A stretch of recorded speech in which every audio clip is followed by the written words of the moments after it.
Darius Whitfield was 44 years old, and for 12 years he poured every dollar, every hour, and every sleepless night into a company his wife called Your Little Hobby. While he made cold calls at 11 p.m. from a spare bedroom, Portia managed their household finances and quietly decided he wasn't worth the bet. She had the divorce papers drawn up before she ever told him she was leaving. She took the house, the savings, and 2 years of support. She left him the company, in writing, on record, calling it a liability she wanted nothing to do with. That was 3 years ago. Then Darius closed a $300 million federal contract, and within weeks his ex-wife walked into his lobby with a lawyer at her side and a legal motion in hand, looked him in the eye, and told him she was entitled to her share of everything they built together. She said it like it was reasonable, like she hadn't signed a document with her own hand walking away from all of it. She looked at him like he was still the man she'd walked away from. She had no idea who was standing in front of her now. Before we jump into the story, comment where in the world you are watching from and subscribe, because tomorrow's story is one you need to hear. The name on the building was his. 14 floors of glass and steel rising above Peachtree Street. And right there near the top, in letters 2 feet tall, Whitfield Supply Group. Darius noticed it every single morning when he pulled into the parking deck. Not with pride, exactly. More like quiet confirmation, like checking a fact he still needed to verify. Inside his corner office, the Atlanta skyline stretched wide behind him through floor-to-ceiling windows. The morning sun cut clean across his desk, lighting up the stack of documents that Kezia had placed in front of him at exactly 8 o'clock. The same time she always arrived. The same way she always worked. Quietly. Precisely. Without needing to be asked twice about anything. "Last quarter's numbers first," Kezia said, settling into the chair across from him. She was 38, sharp-eyed, and had the rare gift of saying exactly as much as needed, and nothing more. She flipped open her binder. Revenue is up 19% from the same quarter last year. Charlotte office posted its best month since we opened it. Houston is close behind. Darius nodded and turned to the page she referenced. His eyes moved down the columns of figures. 340 employees now, across 3 cities. Offices with furniture he'd actually picked out. A logistics operation that moved product for pharmaceutical distributors, government agencies, and mid-size manufacturers across 11 states. He remembered the room where it started. A spare bedroom in a rented house in East Point. A used laptop he'd bought off a guy at his night school for $80. A legal pad with a column of cold call numbers he'd pulled from industry directories at the public library. He had worked a full day at a freight brokerage, come home, eaten whatever was fast, and then gone into that room and dialed numbers until midnight, some nights until 1 in the morning. The carpet in there had been the color of old mustard, and it had smelled faintly of something he never identified. He had spent hundreds of hours in that room without a single person telling him it was going to work. His grandfather had laid concrete for 40 years. His father had spent 30 of his best years on his knees in other people's buildings, installing HVAC units, coming home with grease on his forearms and a quiet dignity that Darius had not fully understood until much later. Neither of them had ever worked in a building with their name on it. Darius thought about that more than he let on. "And then there's this," Kezia said. She slid the top document toward him. A thick packet, tabbed and highlighted. The federal seal on the cover page. The $300 million contract. 5 years. Renewable. A logistics management deal with the federal government that Whitfield Supply Group had spent 14 months competing for. It had been public record for exactly 6 days. The Atlanta Business Chronicle had run a piece on it Thursday. A national trade publication had picked it up by Friday. "Performance benchmarks are aggressive," Kezia said, "but we're already built for them. I don't see a quarter where we're not ahead of projection." She paused, then added, with the smallest lift at the corner of her mouth, Your little hobby did all right. Darius looked up from the page. She said it without apology and without cruelty. She had heard him use that phrase once, about 8 months into her time with the company, when he'd told her the short version of the divorce. She had never brought it up again until right now, and the way she said it, flat and factual, the words landing like a verdict, made something shift in his chest. A release of pressure he hadn't realized he'd been holding. "Yeah," he said. "It did." He turned back to the contract, initialed where Fletcher had tabbed it, turned each page carefully, the way he always handled documents that mattered. Not rushing, not performing efficiency, just doing the thing right, because doing it right was the only method he'd ever trusted. He was on the 3rd tab when the phone on his desk buzzed. He pressed the speaker button without looking up. "Go ahead." The voice of his front desk associate came through, careful and slightly uncertain, the tone people used when they weren't sure how the next sentence was going to land. "Mr. Whitfield, I'm sorry to interrupt. There's a woman down here in the lobby. She says she's your wife." A beat. "And there's a man with her. He says he's an attorney." The room was very quiet. Kezia did not move. She did not look away from him, but she went still in the way people go still when they understand that something has just changed in a room. Darius set his pen down on the desk.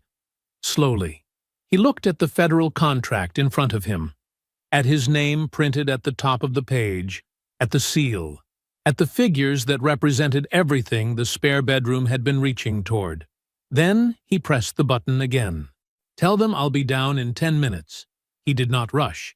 That was the first thing. He went to his private bathroom, ran the cold tap, and pressed both hands flat against the edge of the sink. The marble was cool beneath his palms. He looked at his reflection in the mirror above it, the gray threading through his close-cut hair, the lines at the corners of his eyes that hadn't been there 5 years ago, the face of a man who had earned every single thing waiting for him upstairs on that desk. He straightened his tie, a deep navy, no pattern. He smoothed the front of his jacket. He looked at himself for a long moment.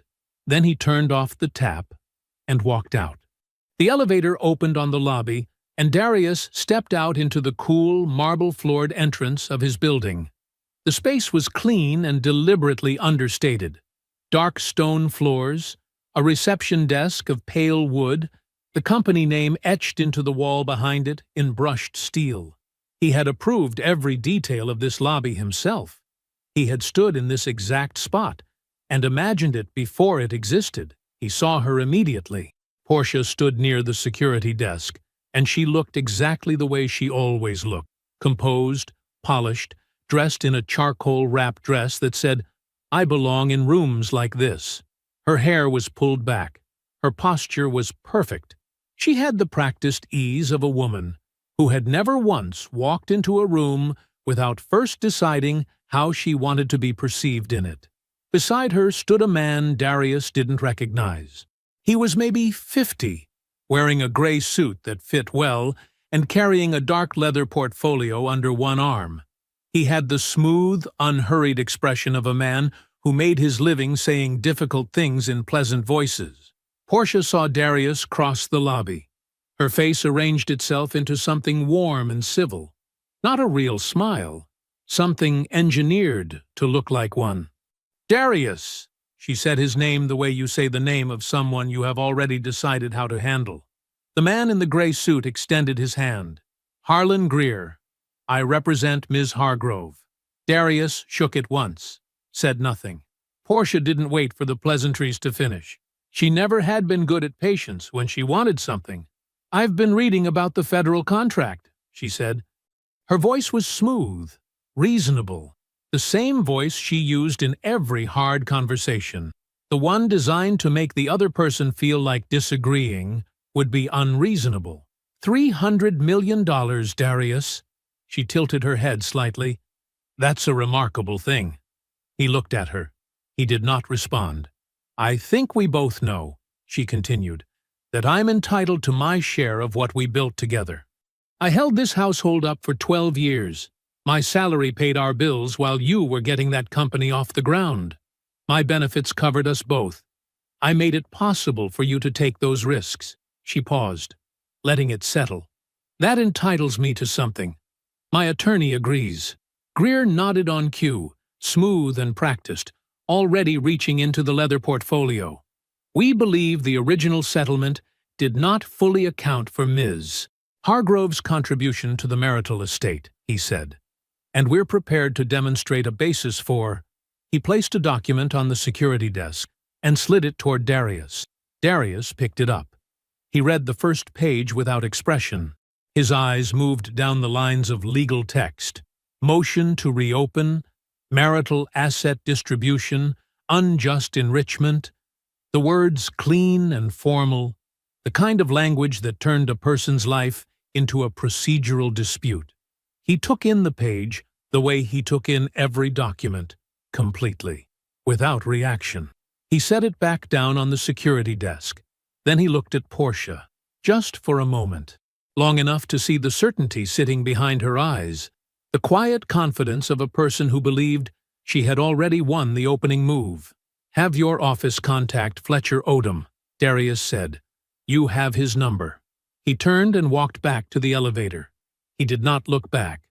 He pressed the button, stepped inside, and faced forward as the doors slid closed. But in the last half-second before the polished steel panels met, he caught the lobby in the reflection of the doors, a compressed, distorted image, like looking through still water. Portia stood exactly where he'd left her, and the composed, engineered smile she had arrived with was gone.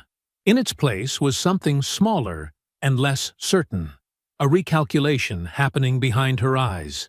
She had expected something, pushback or pain or anger she could use, and he had given her nothing to work with.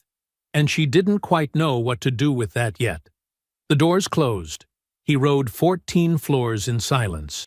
When he stepped back into his office, Kezia was still seated where he'd left her. She looked at him once, that careful reading look she had, and said nothing. Darius sat down. He pulled the federal contract back in front of him and straightened the pages until the edges were perfectly aligned. "Get Fletcher on the phone," he said. Kezia reached for the handset without asking a single question. The drive to Decatur took 22 minutes. Darius made it in silence. No music, just the hum of the engine and the Atlanta evening pressing in from all sides, the last orange light draining out of the sky, the highway signs catching it and throwing it back. He knew this drive by feel. He had made it hundreds of times. In the worst months after the divorce, he had made it almost every week, showing up at Dana's door with nothing but an overnight bag, and the particular exhaustion of a man who had been grinding so long he'd forgotten what it felt like to stop. She had never once made him feel like a burden. He parked in her driveway behind her silver SUV and sat for a moment with his hands in his lap. Through the front window he could see the warm yellow light of her kitchen. A shadow moved across it. Dana, probably finishing the dishes, or checking homework, or doing one of the 100 small domestic things that made her house feel like an actual home in a way his apartment hadn't for a long time. He got out and rang the bell. She answered in a university sweatshirt and reading glasses pushed up on her forehead, a dish towel still over one shoulder. She took one look at his face and stepped back to let him in without a word. The house smelled like dinner, something with garlic, something warm. Her kids were already upstairs. The kitchen light was the same yellow he had stared at from her couch during the worst of it. Lying awake at 2 a.m. with a legal pad balanced on his chest, running numbers that didn't add up yet. Dana poured sweet tea without asking. She set both glasses on the kitchen table, pulled out a chair, and sat down across from him. He told her everything, from the front desk call to the lobby. Portia's dress, her posture, the engineered smile, Harlan Greer, and the leather portfolio. The motion slid across the security desk like it was already decided. He told her what Portia had said, word for word, because he remembered it exactly. He always remembered exactly. Dana listened. She did not interrupt, which was unusual enough that he noticed it. She sat with both hands around her glass, watching him, and let him finish the whole thing before she said anything at all. When he was done, she was quiet for a moment. Then she said, "Did Fletcher keep everything?" "Every document," Darius said. "Every date, everything." Dana nodded once, slowly, the way she did when she was moving a piece into position in her mind. Darius took a long drink of his tea, set the glass down. Then he said, "There's something else. Something I never told you." She waited. "At the time of the divorce," he said, "I already had a verbal commitment from FarmCorp, the pharmaceutical distributor, my anchor client. They had told me they were ready to move forward. The relationship was real." He paused, but the contract wasn't signed yet. No signatures, no dates, nothing on paper. Dana's eyes held steady on his face. "Fletcher had been telling me for months to make sure every signature had a clean date," he continued. "He meant it as general counsel. Just good practice. But by that point, I had started to suspect things weren't right. A friend of ours, you don't know him well, he told me, quiet as he could, that Portia had been spending time with somebody. Somebody he described as having real money. Darius said the phrase the same flat way it had been said to him. I didn't have proof, but I had enough. The kitchen was very still. So I called FarmCorp and told them I needed 6 more weeks before we formalized anything. I told them it was an internal timing issue." He looked at his glass. "It wasn't. I waited until after the papers were filed and the divorce was finalized. And then I signed." He looked up at Dana. "I didn't hide anything. There was nothing to hide. The contract didn't exist yet on paper. I just made sure that when it did exist, every date was clean. Legal, documented. Fletcher made sure of that." Dana hadn't moved. She was looking at him the way she used to look at students she was deciding whether to believe. Except this wasn't skepticism. It was something closer to awe, slowly recognizing itself. "You already knew she was leaving," she said. "I suspected," Darius said. "So I got ready." The refrigerator hummed in the corner. Somewhere upstairs, one of the kids shifted in a creaking bed. The yellow kitchen light held them both in its small, warm circle. Dana looked at her brother for a long moment. Really looked at him. The gray at his temples, the steadiness in his eyes, the particular stillness of a man who had made his decisions and lived inside them cleanly. "Darius," she said. She said it quietly. "The way you say something when words are almost not enough for what you mean. You are your grandfather's child." He said nothing. He didn't need to. He picked up his glass, and they sat together in the quiet of her kitchen. And outside, the Atlanta night settled in around the house like it always had, indifferent to everything, patient as concrete, old as the ground itself. The call came at 8:47 in the morning. Darius was at his desk with coffee and the draft language for a contract amendment, the Atlanta skyline gray and low behind the windows, clouds sitting heavy on the city like a lid. Kezia had already been in and out twice. The day was moving the way good days moved, with purpose, without noise. Then his phone lit up. Fletcher. "Sit down," Fletcher said, before Darius could speak. "I'm already sitting." "Good." A pause. The kind Fletcher used when he was ordering his thoughts before he delivered them. "I've been doing discovery prep since yesterday afternoon. Background research, financial filings, public record pulls. I wanted to know exactly what we're dealing with before I said anything." "Tell me," Fletcher told him. Roland Voss, the man Portia had left Darius for, the man with the real money, the real estate developer with the big name and the bigger condo, had filed for Chapter 11 bankruptcy protection 4 months ago. Not a rumor. Court record. Filed in the Northern District of Georgia. Case number available to anyone who wanted to look. His real estate company, which had been valued on paper at somewhere near $40 million, was worth approximately $800,000 after debt. 4 months of legal proceedings had already made that number worse. Staff had been laid off.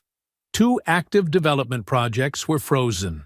His name, which had been attached to ribbon-cutting ceremonies and glossy investment brochures, had gone quiet in the business pages in a way that, once you knew what to look for, told the whole story. The luxury condo Portia had moved into was in foreclosure. Darius was quiet for a moment. He set down his pen. "What's her picture look like?" he asked. Fletcher didn't soften it. "Not good. The settlement money is gone. The house sale cleared a decent number when she moved in with Voss, but that was 3 years ago, and there's nothing left of it that we can find. Her spousal support ended 18 months ago. She's on her hospital administrator's salary, which is real money, but she's carrying expenses that salary wasn't sized for. The life she's been living cost more than Roland actually had." Another pause. "She didn't come back because she believes she's owed something, Darius. She came back because she needs it. That contract going public gave her a number to chase and an address to walk to."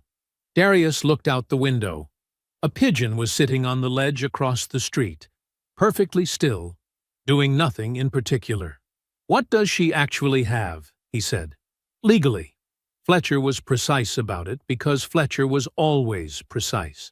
The original waiver was strong. Portia had signed away all interest in the company in clear language, on the record, with her own attorney present. Darius's timing on the FarmCorp contract gave them clean post-divorce dates on every document that mattered. On the foundational question of marital equity in the company, she had almost nothing. But her attorney isn't arguing marital equity, Fletcher said. He's smarter than that. He's arguing unjust enrichment. The theory is that Portia's income, her salary, her benefits, her financial stability, is what allowed you to take entrepreneurial risks you couldn't have taken on your own. That she was the floor you built on. That without her holding the household together, there would have been nothing to grow. A beat. It's not a frivolous argument. I need you to hear that. Some judges have found it compelling. The right courtroom, the right presentation, the right optics. It's not a slam dunk for us. How messy could it get? "A year," Fletcher said. "Maybe more. Real legal fees, real depositions, and even if we win, which I believe we would, it becomes a story. The press has already picked up the contract announcement. Add a divorce claim, and it becomes a different kind of story." The pigeon on the ledge shifted, then settled again. Darius thought about Portia in the lobby yesterday morning. The composed smile, the tilt of her head, the way she had said $300 million like she was simply reading a number off a page, neutral and factual, when what she was actually doing was telling him she'd been watching, that she had seen it, that she had waited to see how big it got before she moved. He thought about the document she had signed 3 years ago. Her own words, notarized. "I want nothing to do with that business." She had called it a liability. He picked up his pen. "Then we don't litigate it away," he said. "We end it." Fletcher was quiet for half a second. "How?" "The way I end everything," Darius said. "Completely." The records came up on a Wednesday. Darius had asked Kezia for them 2 days after Fletcher's call. All incorporation documents, operating agreements, and financial filings predating the divorce. Everything from the first year of the company forward. Kezia didn't ask why. She simply said she'd have them pulled and organized by end of day. And she did, because that was how Kezia operated. By 4 o'clock, a thick manila folder was sitting on the edge of his desk with a sticky note on the front that said, "Pre-divorce." All of it. K. He didn't open it right away. He let it sit there while he finished the rest of his afternoon. There was work to do, and the work didn't stop because his ex-wife had walked into his lobby with a leather portfolio lawyer. He answered emails. He reviewed a vendor proposal. He signed off on a staffing change in the Charlotte office. Then, at 6:15, when the floor had emptied and the city outside was going amber and gold, he opened the folder. He read for 45 minutes. At 7, he picked up his phone and called Perry Langston. Perry answered on the second ring, the way he always did, like he had been expecting the call and saw no point in pretending otherwise. "Darius." His voice was low and unhurried, the voice of a man who had been in enough rooms to know that most things worth saying didn't need to be rushed. "I heard about the contract, front page of the business section." "Yeah," Darius said. "That's part of what I'm calling about." A short silence. Then Perry said, "She came back." It wasn't a question. "She came back," Darius confirmed. Perry exhaled slowly through his nose. Darius could picture him exactly, sitting in the leather chair in his home office in Stone Mountain, reading glasses pushed up on his forehead, a half-empty glass of something on the table beside him. "Tell me what you need," Perry said. Darius told him. He walked Perry through what Fletcher had filed, what Greer was arguing, and what the records in front of him were showing him, or more precisely, confirming. Because reading through those early documents wasn't teaching him anything new. It was just putting numbers and dates on things he had already lived, things he had never forgotten, even when he'd tried to set them down. Perry filled in the parts that the paper couldn't capture. The first near-death had come in year 2. Darius had landed a mid-sized pharmaceutical distributor as a client. Real money, real potential, but the payment cycles were long and the gap between what he was owed and what he had to spend nearly swallowed the company whole. He needed $40,000 to cover the cash flow difference. Just a bridge, a line of credit, nothing exotic. The bank would do it with a co-signer. He had asked Portia. She had said no. Not quietly, not apologetically. On the record. She had spoken with the loan officer directly and stated, in language the bank documented in writing, that the business was not creditworthy and that she was unwilling to attach her name to it. The file in front of Darius had the bank's notation right there in plain type. He had borrowed the money from Dana and Perry instead. Dana had given him $22,000 from her savings, money she had documented as a personal loan with repayment terms, because Dana documented everything. Perry had covered the remaining 18. Darius had repaid both of them in full, with interest he insisted on, within 14 months. "I remember sitting across from you at that diner on Peachtree," Perry said. "You had the bank letter in your hand? I asked you what Portia said, and you just looked at me for a second and said she had concerns." He made a short sound that wasn't quite a laugh. I knew what that meant. Darius said nothing. "The second time was worse," Perry continued, "when the Kellner account blew up." Darius remembered it without needing Perry to remind him. A logistics error, the wrong routing on a temperature-sensitive shipment, had nearly cost him his largest client at the time. He had spent 3 straight weeks working around the clock to fix it. Phone calls at midnight, revised proposals, site visits. He had rebuilt that relationship one conversation at a time, and he had done it while running on 4 hours of sleep and whatever was left in the coffee machine. Portia had gone to Savannah that same week. A trip with friends she had been planning, she said. She came home 12 days later with a tan and a complaint that she felt neglected. She wanted a vacation, a real one, somewhere warm. He hadn't said much. He had gone back to work. "She didn't put $1 into that company," Perry said. His voice was even. Not angry, just stating the arithmetic of it. "She didn't sign for it. She didn't sit up with it when it was sick. She bet against you, Darius. She looked at what you were building, and she put her money on you failing." A pause. "She lost. And now she wants to collect on a ticket she already threw away." Darius looked at the bank refusal document in the folder. The date on it. The neat, institutional language of it. Ms. Hargrove declined to serve as co-signatory, citing concerns regarding the applicant business's creditworthiness. He called Fletcher next and told him about the bank document. Fletcher said he wanted the original, or a certified copy, in the file by Friday. He said it the way he said most things, quietly, with the certainty of a man who had already decided what was going to happen next. After he hung up with Fletcher, Darius sat alone in the office. The folder was open in front of him. The refusal document, Dana's loan receipt, dated and signed, Perry's repayment record, the Farm Corps contract with its clean post-divorce date sitting right there at the top of the signature page. Portia's own statement from the original divorce deposition, in which she had described the company as financially distressed and not an asset I want to be associated with. He read through all of it slowly, the way he read everything that mattered. Each page was one more wall in something that was becoming very solid. The petition arrived on a Thursday morning. Fletcher called Darius at 8:15 to walk him through it before the day got away from them.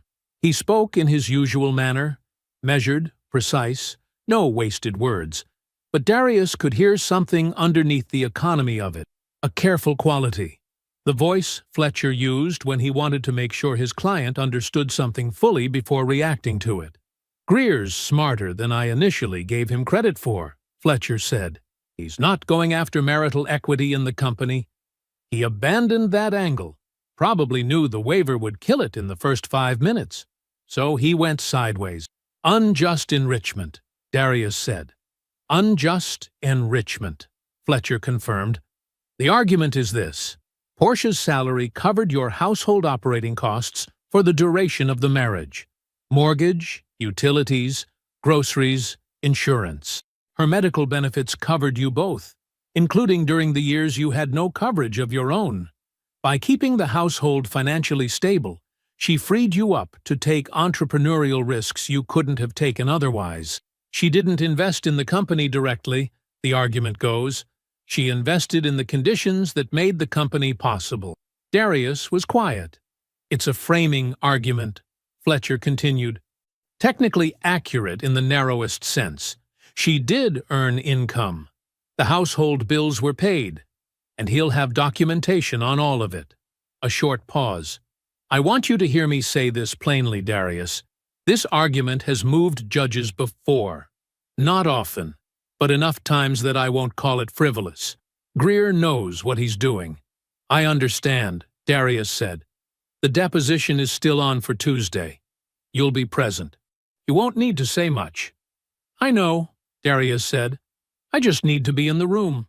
Fletcher's conference room was on the 9th floor of a building on Peachtree Center Avenue. Clean lines, neutral colors, a long mahogany table that had witnessed 100 versions of this particular kind of reckoning. Darius arrived first. He poured himself a glass of water, sat down on his side of the table, and waited. Portia came in 7 minutes later, Greer at her shoulder.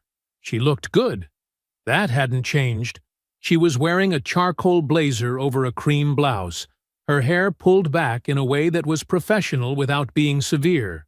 She carried herself the way she always had, with a composed, unhurried ease, like a woman who had decided in advance how the room was going to feel about her and saw no reason to doubt her own judgment. Her eyes found Darius immediately when she entered. He met them without expression. Then he looked down at the notepad in front of him and made a small mark on it, nothing meaningful, just the motion of a man settling in for work, and did not look up again until the court reporter called for attention.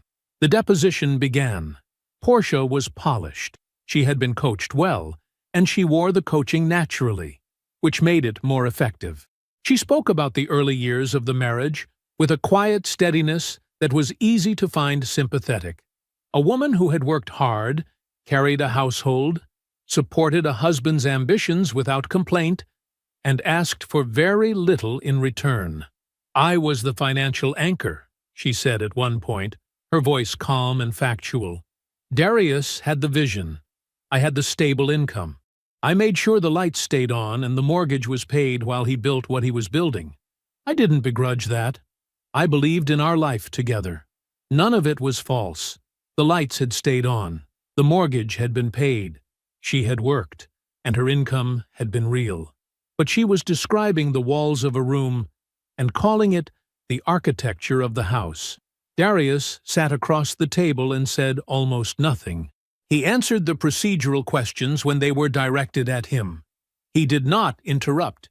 He did not shift in his chair. He simply listened to her, the way you listen to something you have already fully understood, and watched. For most of the deposition, Portia did not look directly at him. She kept her attention on Greer, on Fletcher, on the court reporter's moving fingers. Her performance was smooth and consistent. Then, about 40 minutes in, she said something about the household insurance and glanced across the table to gauge the room, and found Darius looking at her. Not with anger, not with contempt, with nothing at all. Just watching, completely still, like a man sitting in a room where he already knew every word that was going to be said before anyone said it. Her next sentence came out fractionally slower than the one before it. A beat, barely noticeable. Her gaze moved away from his and back to Fletcher, and she recovered smoothly, but the recovery itself was the tell. She had expected something from him, some visible reaction, some sign that she was landing. There was nothing to find. The deposition concluded 90 minutes after it began. Portia and Greer gathered their materials and left the conference room with the measured courtesy of people who believed they had performed well. The door closed. Fletcher stacked his notes and looked across the table at Darius. "You ready to show them what we have?" Darius capped his pen. "Not yet," he said. "Let her feel safe a little longer." Fletcher nodded once, slow, deliberate. The nod of a man who recognized the difference between a client who was reacting and a client who was positioning. He picked up his notes and said nothing further. Fletcher called Dana at 6:15 that evening. Darius had asked him to make the call personally, not because Dana needed the formality, but because Fletcher's voice carried a specific gravity that made people understand something mattered without him having to say so twice. Dana picked up on the second ring. "Ms. Whitfield Cross," Fletcher said, "I'm calling at your brother's request. I want to ask you something directly, and I want you to take your time before you answer." "Go ahead," Dana said. "In the period before the divorce, the 12 to 18 months leading up to the filing, did you retain any documentation of conversations you had with Portia Whitfield? Written, electronic, or recorded?" A short silence. "What kind of documentation?" Dana asked. "Any kind," Fletcher said. "Texts, emails, voice recordings, anything that captured her words directly." Another silence, longer this time. "Let me check something," Dana said. "I'll call you back." She went to her phone's voice memo folder the way she went to everything, efficiently, without drama. The folder was long. Years of entries, most of them labeled with dates and short descriptions in her own shorthand. Parent conf, Johnson family, discipline hearing, noun oct. Dozens of them. It was a habit she had built slowly over her years as a vice principal, born out of one bad afternoon when a parent had disputed something she said in a meeting, and she had no record to stand on. After that, she recorded. Not every conversation, but the ones that turned adversarial, the ones where she felt the ground shift under her and knew from experience that the shift mattered. She scrolled back, further, past the entries from last year, the year before, into the older files, the ones with timestamps from before Darius's divorce. She almost missed it.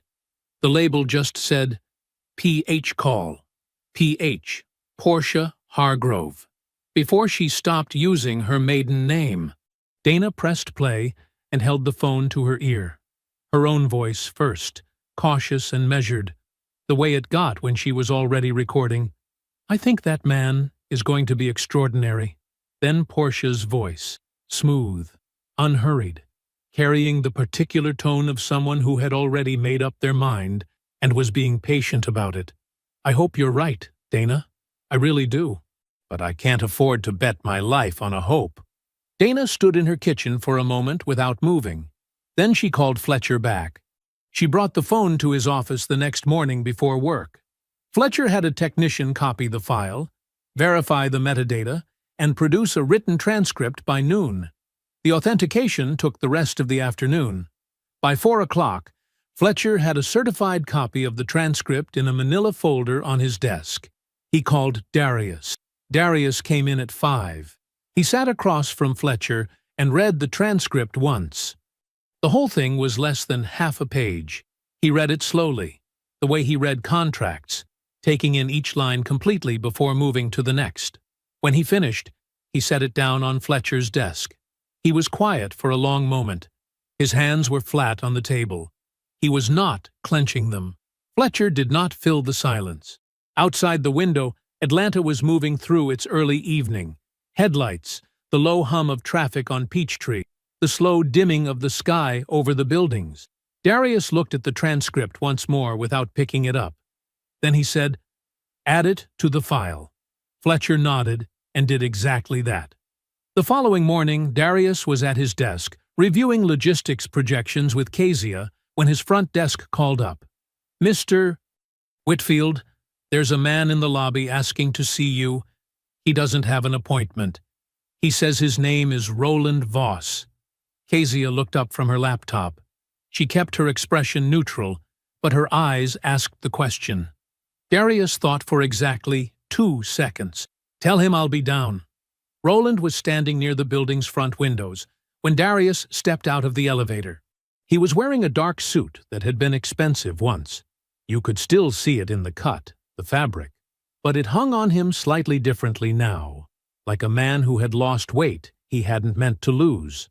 His posture was upright, but effortful, the way people stand when they're working at it. He extended his hand when Darius approached. Darius shook it. "Appreciate you coming down," Roland said. "Follow me," Darius said. He took Roland to the small conference room off the main hallway. Not his office. The small one. 4 chairs, a narrow table. No view. He closed the door and sat down across from him. Roland opened with the pitch smoothly enough, all things considered. There was a development project in need of logistics support. Regional supply chain work. He'd been following Whitfield Supply Group's trajectory and felt there could be a natural alignment. Maybe this whole legal situation could be resolved more amicably if both parties could find a way to— "Roland." Darius's voice was quiet, level. "Why are you here? Not what you're saying. Why are you actually here?" Roland stopped. The room went still. He looked down at the table for a moment, then back up. The pitch was gone from his face. What was underneath it was smaller and more honest. "She's going to lose, isn't she?" he said. Not a question. "Yes," Darius said. Roland nodded slowly. "And then she'll know she spent everything." He said it like a man reciting a sentence he'd already tried and failed to rewrite. "And she'll look at me and—" "That's between you and her," Darius said. He stood, buttoned his jacket, and opened the conference room door. Roland didn't move for a moment. Then he got up, picked up his portfolio, and walked toward the lobby without another word. Darius went directly to Kezia's desk.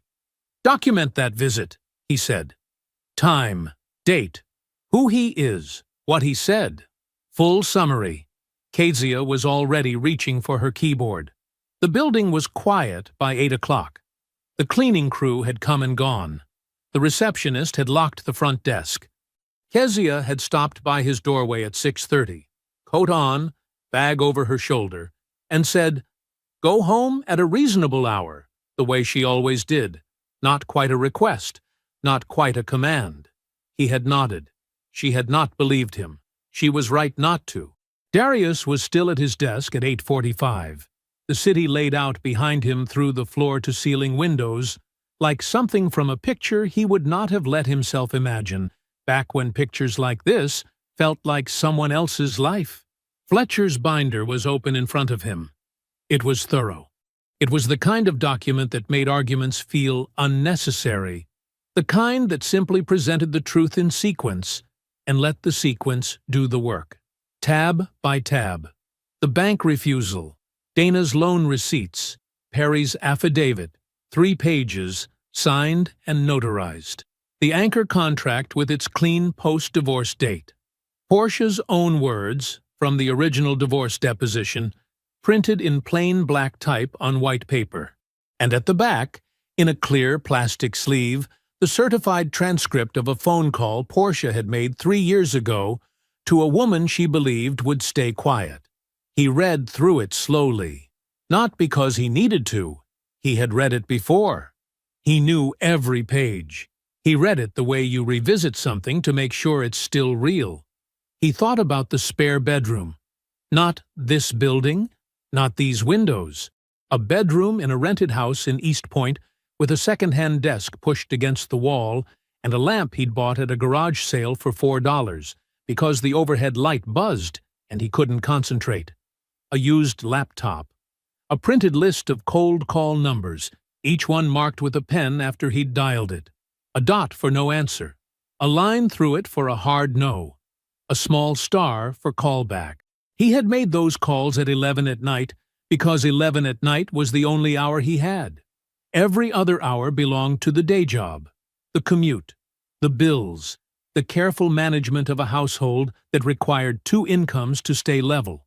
He had come home from work, eaten whatever was in the refrigerator, and sat down at that second-hand desk and dialed. Portia had been asleep down the hall on most of those nights.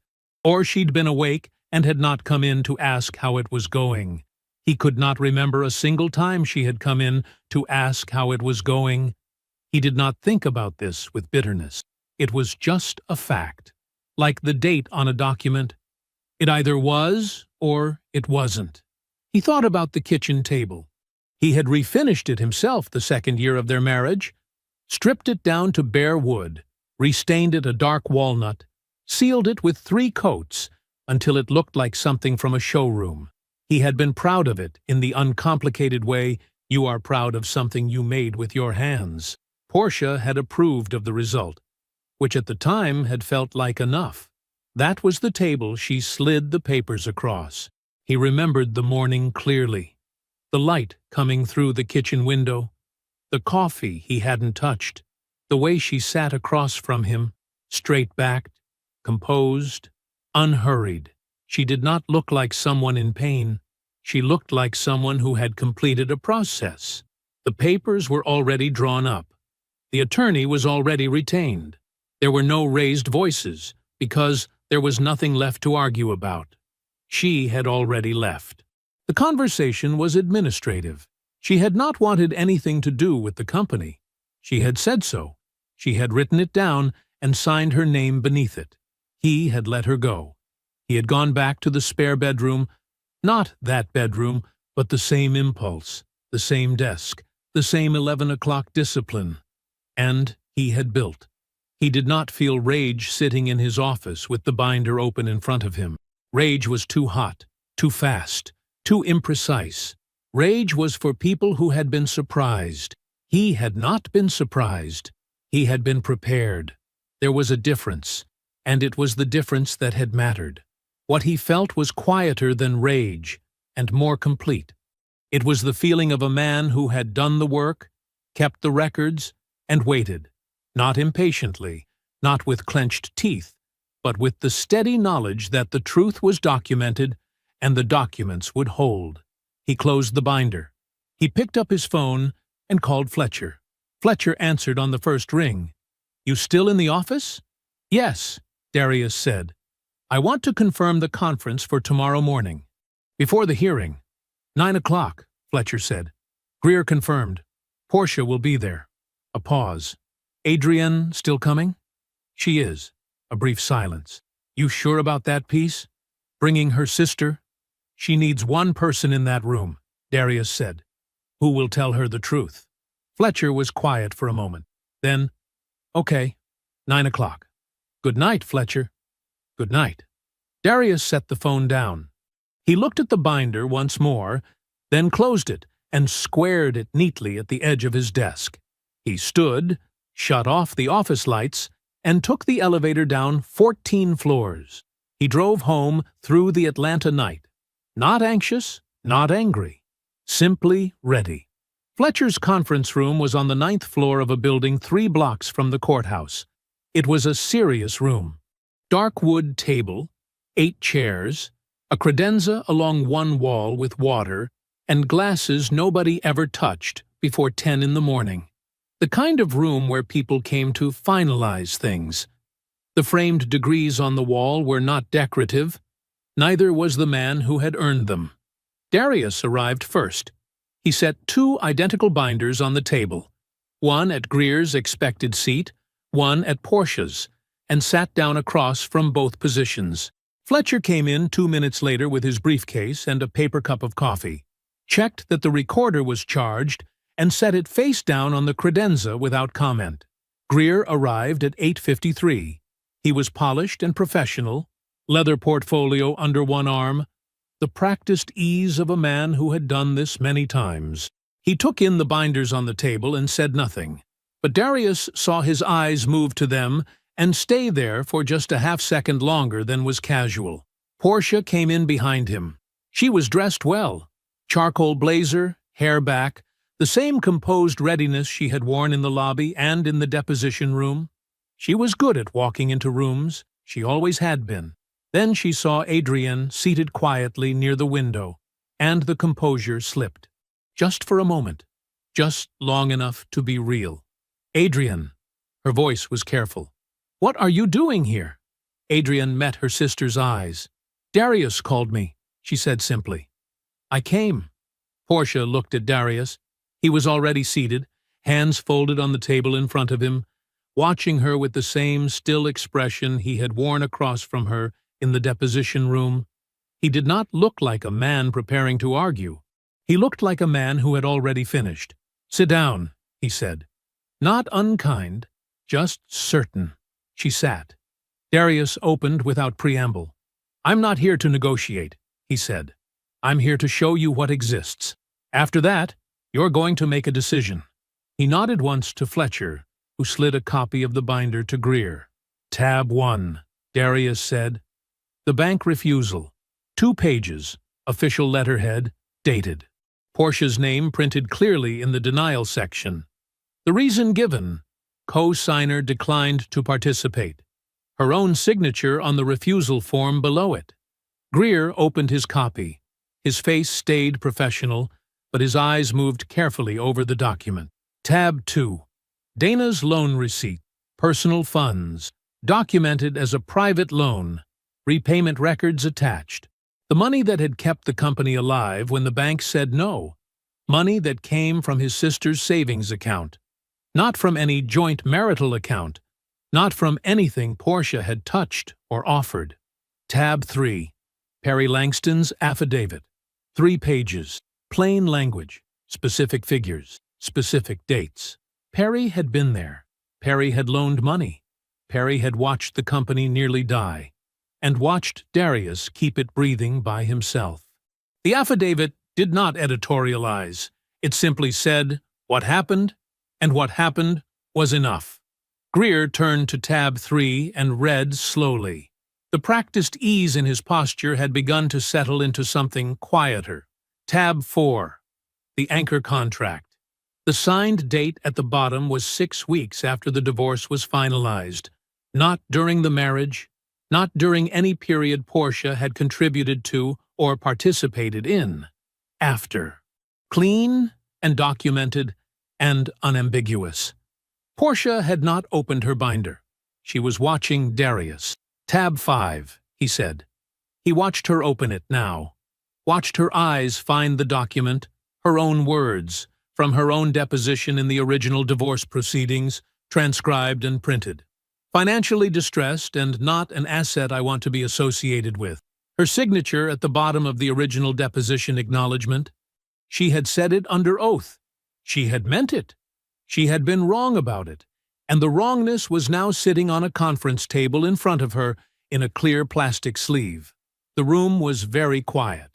Fletcher stood, walked to the credenza, and picked up the recorder. He set it on the table in the middle of the room and pressed play without announcing what it was. The recording was clean. Dana's phone had captured it clearly, the way phones do when they are held still and the room is quiet. Portia's own voice came out of the small speaker.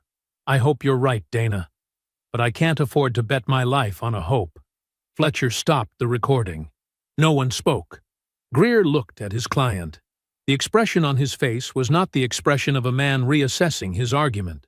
It was the expression of a man who understood he did not have one. Portia was very still. Darius closed his binder. "I built this alone," he said. His voice was even. "No heat in it, no performance. You made sure of that when you left. You declined to sign. You declined to invest. You said what you said to my sister, and you said what you said in court, and you put your name under all of it." He let that sit for exactly one breath. "You are not entitled to what I built after you walked away." He looked across the table. "Dismiss the motion today, and we are finished. You walk out of here, and we never speak again." A pause. "If you don't, every document in this binder becomes public record. Every word, every date, every signature." He turned to Adrienne. "I called you," he said, "because she deserves one person in this room who will actually be honest with her." Adrienne had been still and watchful through all of it. Now she turned to her sister. The two women looked at each other, and something passed between them that had nothing to do with lawyers or documents. Something older than that. Something that belonged only to the two of them. "Portia," Adrienne said quietly. "Let it go." Portia said nothing, but the thing behind her eyes, that careful, composed calculation she had carried in from the door, shifted. Something gave way in it, slowly, like a structure finally admitting the weight it had been holding. For the first time since she had walked into his lobby with a lawyer and a leather portfolio and a smile that didn't reach her eyes, Portia Whitfield looked like a woman who understood she had already lost. Judge Annette Pruitt ran a quiet courtroom. No excess, no ceremony beyond what the law required. She had been on the bench for 19 years, and the economy of her manner, the way she moved through proceedings without wasted motion, told you everything about how she felt about people who wasted her time. Darius sat at the respondents' table with Fletcher. Portia and Greer sat across the aisle. The room was small, wood-paneled, fluorescent lit. Not dramatic, just official. Greer stood when called upon and stated clearly, for the record, that his client was voluntarily withdrawing the motion. Judge Pruitt looked over her glasses at him. Then she looked at Portia. "Ms. Hargrove," she used the maiden name from the filing, "you understand that this withdrawal is with prejudice. That means you cannot refile on this same claim. Not next month. Not next year. Not ever." She let that land. "Do you understand that?" Portia sat straight. Her voice was composed and clean. "Yes, Your Honor." Judge Pruitt held her gaze for a moment. Then she looked down at the paperwork in front of her, made a notation, and said without looking up, "Motion withdrawn with prejudice. Matter is closed." She turned a page. That was it. 19 years on the bench. She had seen this exact shape of mistake 100 times, from 100 different directions. She did not editorialize. She simply moved to the next file. In the hallway outside, Fletcher shook Darius's hand. It was a firm handshake, the kind that meant something, from a man who did not offer things that didn't. Fletcher allowed himself one small nod, the closest he came to visible satisfaction. And then he opened his briefcase and put the file away. "I'll send the final billing by end of week," he said. "Thank you, Fletcher," Darius said, "for all of it." Fletcher nodded again, briefcase closed. "Don't let anyone else make you come back here." Darius almost smiled. "I won't." He walked out of the building and into the Atlanta morning. The air was warm. Traffic moved on the street. Somewhere nearby, a delivery truck idled at a light, its engine steady and unhurried. He did not look back at the courthouse doors. He did not wait to see Portia emerge. There was nothing left to witness. He went back to work. 3 weeks later, a regional business outlet ran a short item. Whitfield Supply Group founder defeats post-divorce equity claim. The piece was 5 paragraphs. It cited the public court record, noted the post-divorce contract date, and quoted the with prejudice dismissal order. It did not quote the recording. It did not need to. The article circulated in Atlanta business circles the way small items do. Quietly, thoroughly, person to person. People who knew Darius read it and were not surprised. People who didn't know him read it and remembered his name. Portia's name did not appear in the article. It did not have to. The world she worked in was not large, and the story found its way there on its own. 2 months after the article ran, she was quietly passed over for a department chief role she had been building toward for 2 years. No explanation was given. None was needed.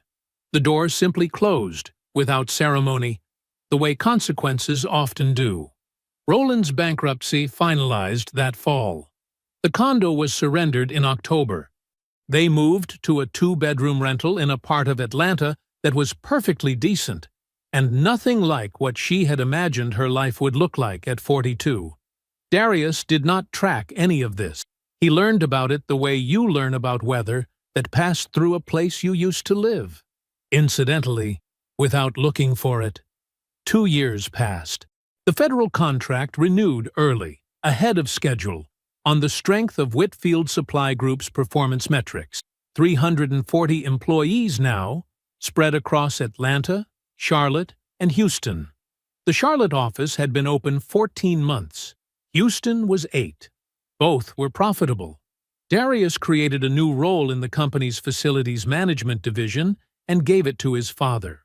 He called him on a Tuesday evening to offer it, sitting in his car in the parking garage after a late meeting, because he didn't want to do it over email, and he didn't want to wait. His father listened, and then he cried, quietly, in the specific way of men from his generation who cry, which is mostly just a long silence and a changed quality in the breathing. Darius looked at the concrete wall of the parking garage and waited, because there was nothing to say that would be better than the silence. Director of Facilities Legacy. He had written the title himself. He had thought about it for 3 weeks before he wrote it down. Dana found out about it 2 weeks later, the way Dana found out about everything, ahead of schedule, and without being told directly. She announced it at Sunday dinner to the whole family, before their father had gotten around to mentioning it himself. Their father pretended to be annoyed. Nobody believed him. Dana and Darius had standing lunch every other Thursday. He had tried to cancel twice. Both times she had called back within 4 minutes and said no. He stopped trying. Perry Langston, who had signed an affidavit when signing one meant something, received a referral from Darius 18 months after the court date. A mid-sized Atlanta manufacturer looking for a business consultant. Perry landed the account. It tripled his own firm's revenue inside a year.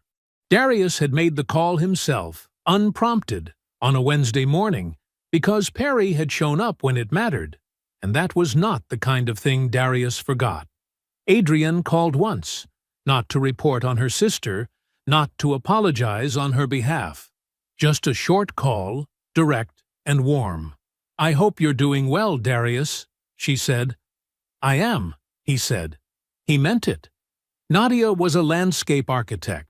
She had her own firm, her own opinions, and absolutely no interest in the mythology that had begun to form around Darius's name in certain Atlanta circles. She had met him at a fundraiser for a local youth program neither of them had expected to find interesting, and she had spent the first 20 minutes of their conversation arguing with him about whether the city was doing enough to preserve its old-growth tree canopy.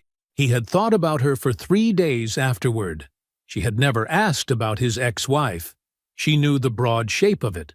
Divorced, complicated, years ago, and she had no investment in the details. She was interested in him. The specific, actual him.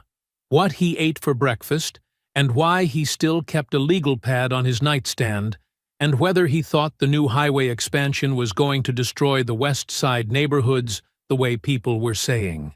It was, he had slowly come to understand, what it was always supposed to feel like. One evening in late September, they were sitting on the back porch of the house he owned outright. A house with a yard, old oak trees, a porch wide enough to actually use. The sky had gone orange and then purple above the tree line. Nadia had a glass of wine. Darius had been quiet for a few minutes in the way he sometimes went quiet, looking at nothing in particular, thinking something through. She watched him for a moment.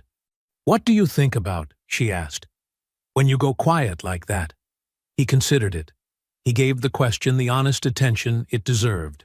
"The spare bedroom," he said, "where I started. I think about how small the room was." He paused. "And how none of it mattered in the end." She nodded slowly. She didn't ask him to explain further. She understood. Not all of it, maybe not most of it, but enough. Enough to know that the question had been answered fully, and that the man sitting next to her had come a very long way to be this still. The sky darkened. The oak trees held their shape against it. He didn't think about Portia often. Weeks would pass without her crossing his mind at all. But occasionally, sitting in a first-class seat on a flight to Washington, or watching a pen move across the bottom of a contract with more zeros than he had once let himself believe was possible for a man with his last name and his starting point, he thought about one document, one she had signed with her own hand, in her own words, of her own free will. "I want nothing to do with that business." He had given her exactly what she asked for. I hope you enjoyed that one. Be sure to like the video and subscribe so you don't miss the next story. I've picked out 2 more for you that I think you'll really like.